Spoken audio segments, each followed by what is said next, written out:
5 минути со Чавес се враќаат во новата година. Значи човек не може да одмори ни една недела. Ке киднапираат председател на Венецуела. Ке се појави Груби, се појави и Филипче. Добро, него нема и зошто би го киднапирале. На кого би му требал Венко? Се чека уште Заев да се појави од негде и друштвото е комплетно. Одиме поред, имаме многу за коментирање. Венко Филипче, освежен и нашетан, се јави да каже дека не прифаќа укинување на техничката влада. Само не знам на кој Венко може да му се верува. На овој? Добро е новие теми да седнат лидерите на сите партии, може за почеток на парламентарните партии. Или на овој? Нема средба за техничката влада и таа мора да остане. Венко брат, те разбирам зошто не сакаш укинување на техничката влада. Па само со некое пржино СДСМ може 2-3 месеци да биде на власт. Ете, да не беше техничката влада, дали Заев некогаш ке дојдеше на власт, така да чувај си ја, брани си ја. Ако порано се смеевме на К15, Хихирику, театарче Лево Кјоше, сега за хумор служат соопштенијата на СДСМ.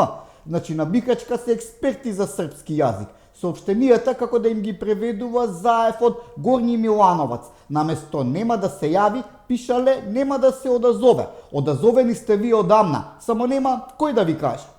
Кога сме кај Заеви, ги мислам дали се вратени од Гармиш Партен Кирхен. Значи живот си живеат од како не се на власт. Преку година во Дубај, на лето на јахтата во Грција, на зима во елитни скијачки центри. Ние обичните луѓе Гармиш го знаеме од новогодишната скокалница кога гледаме со руска салата и кифлички.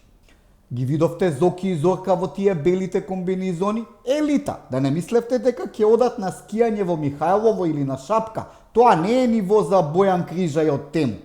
Може само да си замислувам како Зоки се спушта долу по стазите, а долу Зорка го чека на чајче со рум. Ах бе Зоки, не си ти крив, туку оние со кои очигледно си се испазерил како на тезга во Струмица, да не го јадеш. Србите за вакви како тебе викаат кад се селјак по кондури.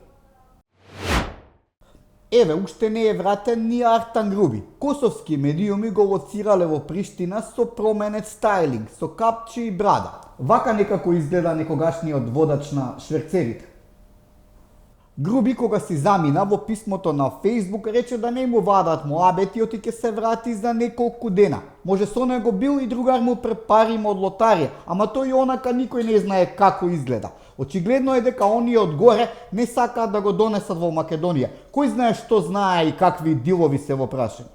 Тие Мадуро го лоцираа и испакуваа за 2 сати, па не може да го најдат. Груби на Косово, кој онака е американска територија. Така да Артан лабаво, уживај си, никој ништо не ти може.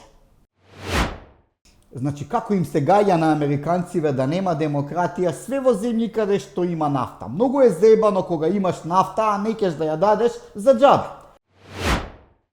Нешто е труло во државата Данска, рекол Хамлет. Кој можеше да поверува дека оваа здодевна скандинавска земја ќе се најде во центарот на вниманието на светот, откако американскиот председател Доналд Трамп се изјасни дека сака да си го земе Гренланд кој е под данско владење. Зошто бе да не им го земе? Си може. Еве Данска сега може да се повикува на меѓународното право или пак на членот 5 од НАТО. Како се вели, кармата е кучка. Данска беше меѓу првите земји што ја призна независноста на Косово. Еве сега Косово им дојде дома. Данска молчеше и кога ни го менуваа името и кога Македонија имаше пресуда од Хаг дека Грција бесправно го блокира приемот во НАТО. Така да ич не ги жалам. Уште велат дека ако Америка ја нападне Данска и го земе Гренланд, тоа ќе било крај за НАТО. Солзи ми течат. Еве Данска може да го брани Гренланд со лего коцки.